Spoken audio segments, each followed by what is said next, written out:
Namaste, my name is Shyam, Nandan, Reddy, Uppuluru. If at any point during my talk you people get bored and you want a fun little tongue twister to pass the time, feel free to try and pronounce my name. Today I stand before you on one of the most prestigious speaking platforms out there. And so it's only natural that a lot of you are wondering, what is it about me that makes me worthy of standing on this platform? What are my qualifications? Allow me to introduce myself. At the ripe age of just 23, I'm a genius. I have a Nobel Prize in Science. I'm a billionaire who's roughly worth $47 billion. I'm a playboy who has dated 12 models and a philanthropist who has given away more than $15 billion worth of donations. Genius, billionaire, playboy, philanthropist. I am the Tony Stark of Göttingen. Now for the really tiny section of the audience who actually believed any of my claims and are wondering, how did that guy achieve all this? It took hard work, perseverance, and a lot, I mean a lot, of fact manipulation. Because everything I just claimed was technically correct the way I see it. You see, I realized pretty early on that I have no chance of actually winning a Nobel Prize. So I just compared myself with French scientist Marie Curie. I took her 2 Nobel Prizes in science and my 0. And when I combined them, I realized that on average we had 1 Nobel Prize each. I like this logic. So I just went ahead and applied the same principle on Bill Gates' wealth, Leonardo DiCaprio's dating history, and Warren Buffett's philanthropic activities. Here I am, standing before you with the world's most impressive resume, all thanks to the magic of crude statistics. Statistics that were either created or presented in a manner that does not reflect the whole truth, in a manner that raises a lot of red flags. Like it or not, these things are all around us, and they are incredibly easy to produce. Allow me to demonstrate. The World Bank defines $1.9 as the poverty line. That translates to roughly 1.6 euros per day. All right? So, by show of hands, how many of you can afford to spend more than 1.6 euros per day for your living expenses? That includes rent, food, transport, everything. Please raise your hands. How many of you? 1.6 euros per day. That translates to, I guess, 48 euros for the month. So that's pretty much everyone in the auditorium.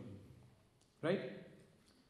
Now let's take this result and add a little flowery language to it.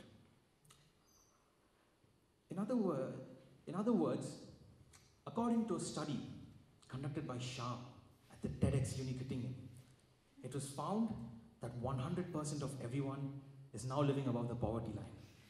Congratulations, ladies and gentlemen. We just solved world poverty in under 3 minutes.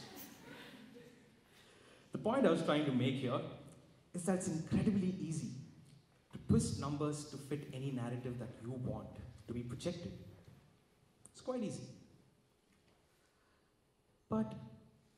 And in fact, there were a lot of things wrong with how I just conducted my study. And you might have noticed, I used a biased sample. In this case, an audience in a developed country that could afford tickets to this very event. And I asked you guys about poverty without giving you the comfort of anonymity, and then I just overgeneralized it to the whole world. So why is it that crude statistics are such an important topic?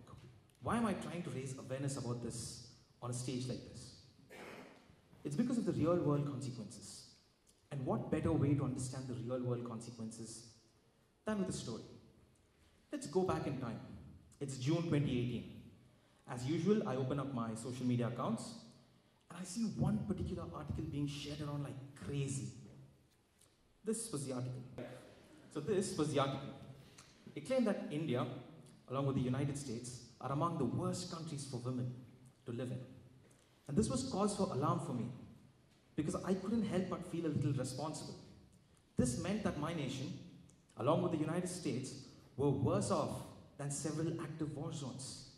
And so I decided to investigate this a little further. Turns out this particular study was actually an opinion survey, not based on empirical data. And I do respect opinions. However, you will notice that it was not necessarily reported that way. And that is a problem. When you don't report opinions as opinions, you risk stereotyping 650 million men into something that a lot of them are not. And so there I was, all of a sudden, finding myself caught in a hailstorm of online hatred that targeted my race, my ethnicity, my nation, everything. And it was not a good feeling to be. That's when I started truly understanding the costs of crude statistics. That's when my inner watchdog grew more alert and I wanted to seek these things out more actively. And the truth is, my findings were not very encouraging. I saw manipulated numbers being used to target races, religions, refugees, political views. Your entire view of the world could be shaped by a few badly constructed numbers and you wouldn't even know it. Because somewhere within our minds, we are all flawed. We all have biases and prejudices. We have negative feelings such as anger, fear, hatred. And thanks to a little something known as a confirmation bias, we are less likely to interpret new information in a neutral manner and more likely to interpret it based on our preconceived notions. Crude statistics are built to take advantage of all of these flaws. Because the publisher who can invoke the most outrage in you wins the game of viral media.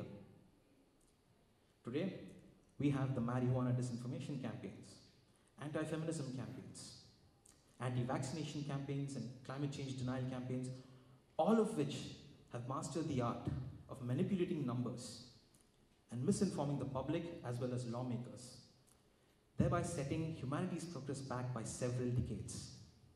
And the truth is, I've not even scraped the very top of the barrel here. Once you start seeing how easy it is to manipulate the way we see data, which is charts and graphs, you will notice that the real-world effects are even more widespread than you can ever imagine.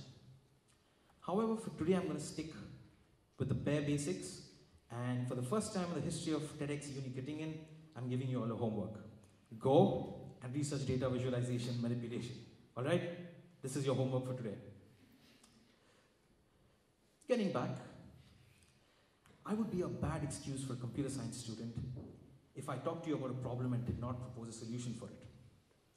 So, what can you do to prevent falling victim for badly constructed numbers? The simplest solution takes just 2 steps. First, keep your electronic devices aside. Second, pack your bags and live in a forest for the rest of your lives. It works, 100%. But I know that's not very practical for some of you. So, for those of you that can't do it, here's the next best thing you can do. There are 3 filters that I want you to apply whenever you see a number online. First, understand that if it outrages you, it was probably designed to do so. Don't give in to these things so easily. Second, check your source.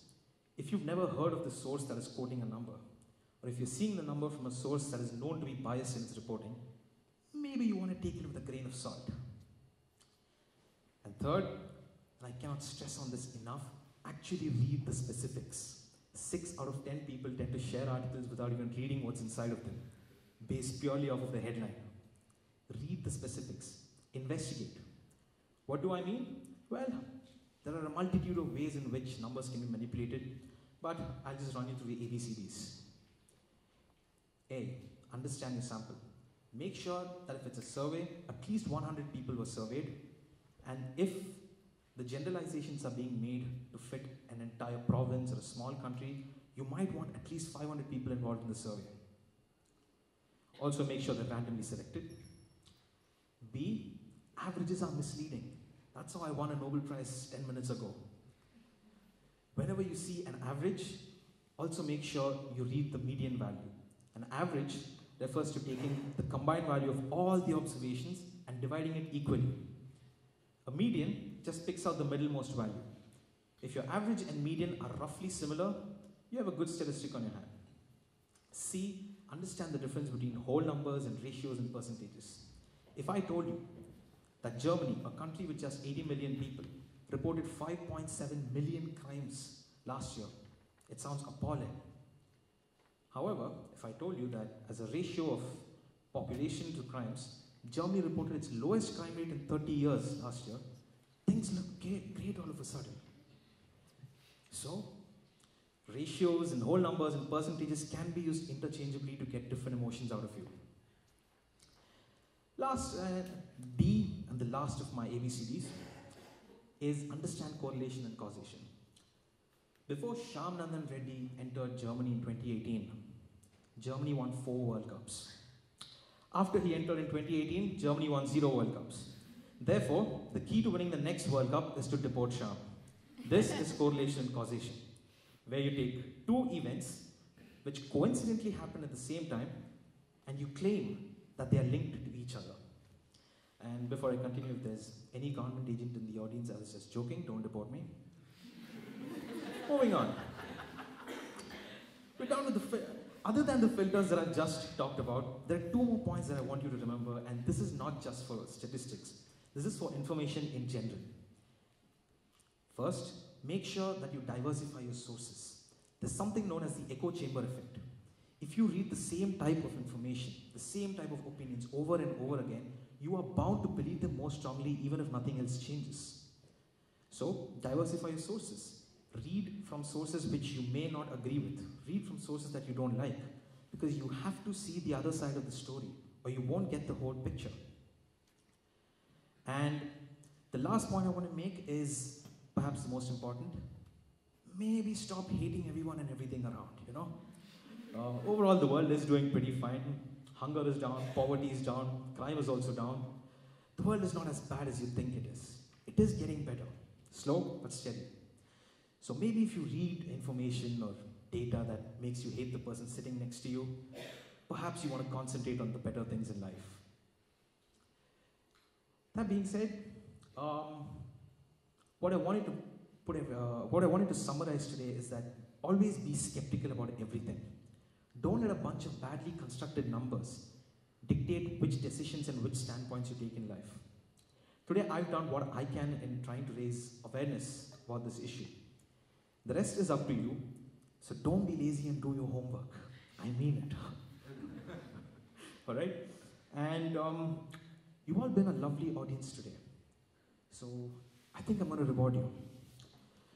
You see, before this event started, I invited Bill Gates and Jeff Bezos to the party. And congratulations, as of November 17th, 2018, Shyam has, on average, made each one of you a billionaire. Thank you and have a great day.